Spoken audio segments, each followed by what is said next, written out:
అద్భుతం జరిగే ముందు ఎవరూ గుర్తించారు. జరిగాక ఎవరూ గుర్తించాల్సిన అవసరం లేదు. కానీ ఈ అద్భుతాన్ని ఖచ్చితంగా గుర్తించాల్సిందే. అప్పుడప్పుడు మన దాయాది దేశం పాకిస్తాన్ తీసుకునే నిర్ణయాలు ఆ దేశ ప్రజల్నే కాదు, మొత్తం ప్రపంచాన్ని ఆశ్చర్యపరుస్తుంటాయి. ఇప్పుడు పాక్ మరోసారి అలాంటి నిర్ణయమే తీసుకుంది. లేకపోతే ముస్లిం దేశమైన పాకిస్తాన్ మన భారతీయ ప్రాచీన భాష సంస్కృతాన్ని కోర్సుగా ప్రవేశపెట్టడం ఏంటి? మహాభారతం, భగవద్గీత పాఠాలు కూడా బోధించేందుకు సిద్ధమవడం ఏంటి? దశాబ్దాల తర్వాత పాక్లో ఈ మార్పులేంటి?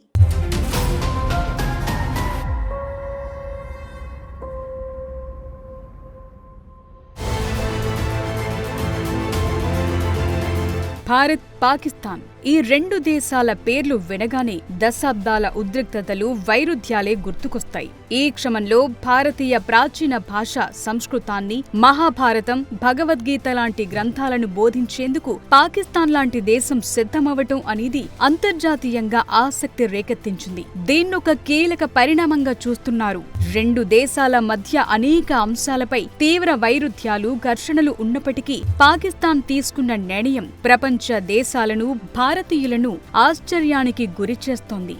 ఇస్లామిక్ రిపబ్లిక్ అయిన పాకిస్తాన్లో భారతీయ ప్రాచీన భాష సంస్కృతాన్ని కోర్సుగా ప్రవేశపెట్టడం, హిందూ మతానికి సంబంధించిన ముఖ్య గ్రంథాలైన మహాభారతం, భగవద్గీత పాఠాలను బోధించేందుకు సిద్ధమవటం అనేది ఓ ఊహించని మార్పు. సాధారణంగా దాయాది దేశాల మధ్య సంబంధాలు ఉద్రిక్తంగా ఉన్నప్పుడు ఒక దేశం భాష గాని, సంస్కృతిని గాని మరో దేశం అంగీకరించటం, ప్రోత్సహించటం చాలా అరుదు. ఈ క్రమంలో పాకిస్తాన్లోని యూనివర్సిటీలో సంస్కృతాన్ని ప్రవేశపెట్టాలనే ఆలోచన అందరినీ ఆశ్చర్యపరుస్తోంది.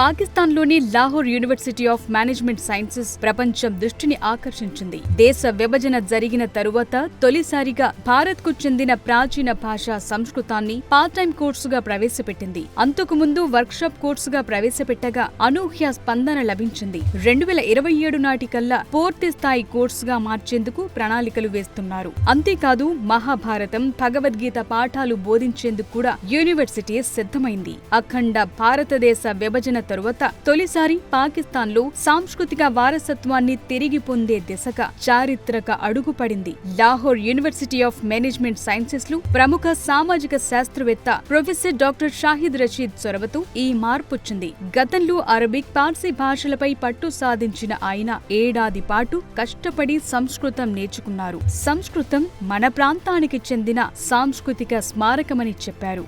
సంస్కృత భాష తమకు కూడా చెందింది అన్నారు ప్రొఫెసర్ రషీద్. సంస్కృత వ్యాకరణ పండితుడు పాణి గంధార ప్రాంతంలో నివసించారు. ఆ ప్రాంతం ప్రస్తుతం పాకిస్తాన్లోని ఖైబర్ పఖ్తూన్ఖ్వా ప్రావిన్స్లో ఉంది. సింధులోయ నాగరికత సమయంలో ఎన్నో రచనలు ఇక్కడే జరిగాయని చెప్తుంటారు. అందువల్ల సంస్కృతం ఒక పర్వతం లాంటిదని, అది ఏ ఒక్క మతానికి పరిమితం కాదని చెప్తున్నారు పాక్ ప్రొఫెసర్ రషీద్. కోర్సుని తిరిగి ప్రవేశపెట్టిన తరువాత లాహోర్ యూనివర్సిటీ విద్యార్థులు కొద్ది కాలానికి సంస్కృతాన్ని అర్థం చేసుకోగలిగారు. ఉర్దూ భాషపై సంస్కృతం ఎంత ప్రభావం చూపించిందో వారికి కొత్తగా తెలిసిందంటున్నారు. పంజాబ్ యూనివర్సిటీ లైబ్రరీలో సంస్కృతం పామ్ లీఫ్ మాన్యుస్క్రిప్ట్స్ పెద్ద కలెక్షన్ ఉంది. 1930లలో జేసీఆర్ వోల్నర్ వాటిని కేటలాగ్ చేశారు. కానీ 1947 తరువాత పాకిస్తాన్ వాటిని ఉపయోగించలేదు. ఇప్పుడు స్థానిక పండితులకు శిక్షణ ఇవ్వటం వల్ల పరిస్థితి మారుతుంది. లాహోర్ యూనివర్సిటీలో సంస్కృతం కోర్సు విజయవంతం కావటంతో భవిష్యత్తులో మహాభారతం, భగవద్గీత పైన కోర్సులు ప్రారంభించాలనుకుంటోంది. ఇంకొన్నేళ్లలోనే పాకిస్తాన్లో భగవద్గీత, మహాభారతంపై రీసెర్చ్ చేసేవారు కనిపించినా ఆశ్చర్యపోనక్కర్లేదంటున్నారు. భారతదేశంలోని హిందువులు, సిక్కులు, అరబిక్, పాకిస్తాన్లోని ముస్లింలు సంస్కృతం నేర్చుకుంటే భాషలనేవి అడ్డంకులు కాకుండా వారధులుగా మారతాయన్నారు పాకిస్తాన్ ప్రొఫెసర్. దక్షిణాసియా ప్రాంతంలోని ప్రజలు ఒకరి సంస్కృతి, సంప్రదాయాలను నేర్చుకోవటానికి ప్రయత్నిస్తే మరింత సామరస్యం నెలకొంటుందని అభిప్రాయపడ్డారు ప్రొఫెసర్ రషీద్. పాకిస్తాన్ ప్రాంతం ఒకప్పుడు అత్యంత సుసంపన్నమైన సింధు నాగరికత, గాంధార సంస్కృతిలో భాగంగా ఉండేది. ఇక్కడి చారిత్రక వారసత్వం వేల సంవత్సరాల నాటిది. సంస్కృతం ఈ ప్రాంతంలోని అనేక ప్రాచీన మతాలు, తత్వాలు, శాస్త్రాలకు మూల భాష. ఈ ప్రాంతానికి సంబంధించి చారిత్రక, సాంస్కృతిక మూలాలను అధ్యయనం చేయటంలోనూ, పూర్వ ఇస్లామిక్ యుగం నాటి గొప్పతనాన్ని అర్థం చేసుకోవటంలోనూ సంస్కృతం అవసరం ఉందని పాకిస్తాన్ విద్యావేత్తలు భావిస్తున్నారు.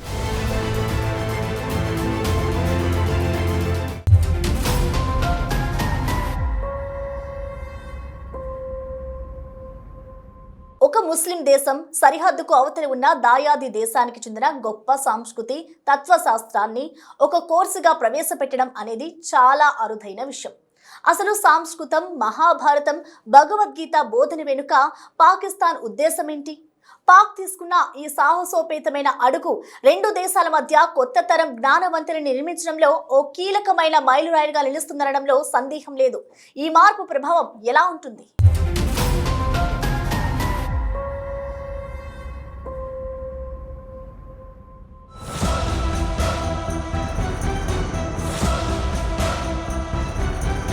ప్రపంచవ్యాప్తంగా వివిధ భాషలు, సంస్కృతులు, మతాల పట్ల సహనం, అవగాహన పెరగాలని ఆలోచన బలంగా ఉంది. ఒక దేశం భాష, సాంస్కృతిక వైవిధ్యాన్ని అధ్యయనం చేయటం అనేది కేవలం దాని చరిత్రను తెలుసుకోవటం మాత్రమే కాదు, ఆ దేశంతో మెరుగైన సంబంధాలను ఏర్పరచుకోవటానికి కూడా సాయపడుతుంది. పాకిస్తాన్ విద్యా వ్యవస్థ ఈ బృహత్తర గ్రంథాలు, సంస్కృత భాషా జ్ఞాన సంపదను గుర్తించి వాటిని ఒక అకాడమిక్ కోణంలో అధ్యయనం చేసేందుకు ప్రాధాన్యత ఇస్తోంది. పాక్ తీసుకున్న ఈ నిర్ణయం వెనుక లోతైన ఉద్దేశాలున్నాయి. మహాభారతం, భగవద్గీత లాంటి గ్రంథాలు కేవలం మతపరమైనవి మాత్రమే కాదు, అవినీతి, ధర్మం, యుద్ధ వ్యూహాలు, నాయకత్వం, మానవ జీవితంలోని క్లిష్టమైన ఘట్టాలను వివరించే తత్వశాస్త్రాలు. ఈ గ్రంథాలను అధ్యయనం చేయటం ద్వారా విద్యార్థులు ప్రపంచంలోని అత్యుత్తమ మేధో సంపత్తికి అందుబాటులోకొస్తారు.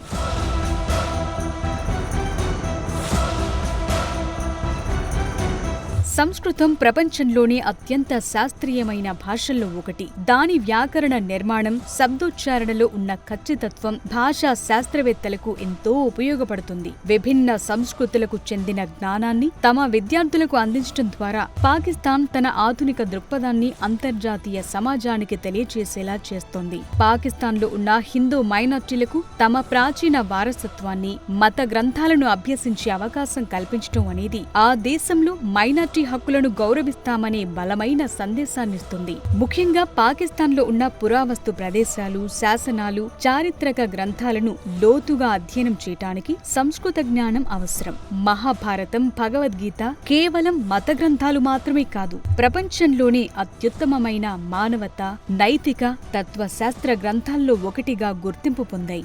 ఈ గ్రంథాలను బోధించడం ద్వారా పాకిస్తాన్ విశ్వవిద్యాలయాలు తమ ఫిలాసఫీ, ఏషియన్ స్టడీస్ కోర్సుల నాణ్యతను పెంచగలవు.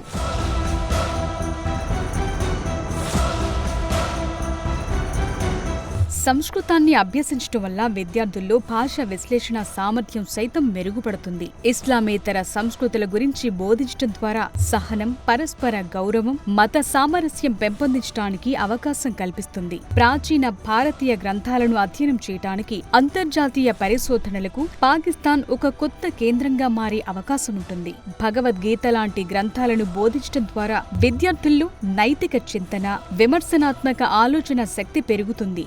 ఈ గ్రంథాలు జీవితంలో ధర్మం, కర్మ, కర్తవ్యం లాంటి భావనల గురించి చర్చిస్తాయి. పాకిస్తాన్ తీసుకున్న ఈ సాహసోపేతమైన అడుగు కేవలం అకాడమిక్ మార్పు కాదు, ఇది భారత్, పాకిస్తాన్ మధ్య కొత్త తరం జ్ఞానవంతనను నిర్మించడంలో కీలక మైలురాయి. ఈ వారధి రాజకీయ సరిహద్దులను దాటి మనుషుల మనస్సులను, చరిత్రను, జ్ఞానాన్ని లింక్ చేసేందుకు సాయపడుతుంది.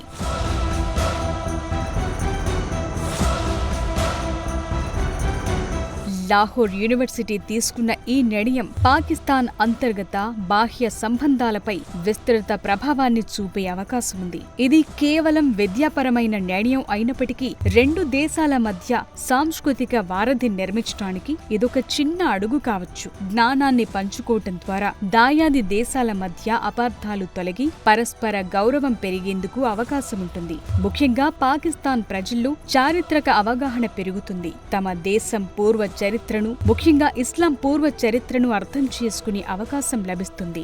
ఇది పాకిస్తాన్ మతపరమైన కఠినమైన ఇమేజ్ ని మారుస్తుంది. ఇతరుల సంస్కృతిని, భాషను గౌరవించే విశాల దృక్పథమున్న దేశంగా ప్రపంచం దీన్ని చూస్తోంది. దశాబ్దాల కాలంలో పాకిస్తాన్లో పెరుగుతోన్న విశాల దృక్పథానికి, అకాడమిక్ స్వేచ్ఛకు, చారిత్రక మూలాలను అన్వేషించాలనే తపనకు ఇది నిదర్శనం.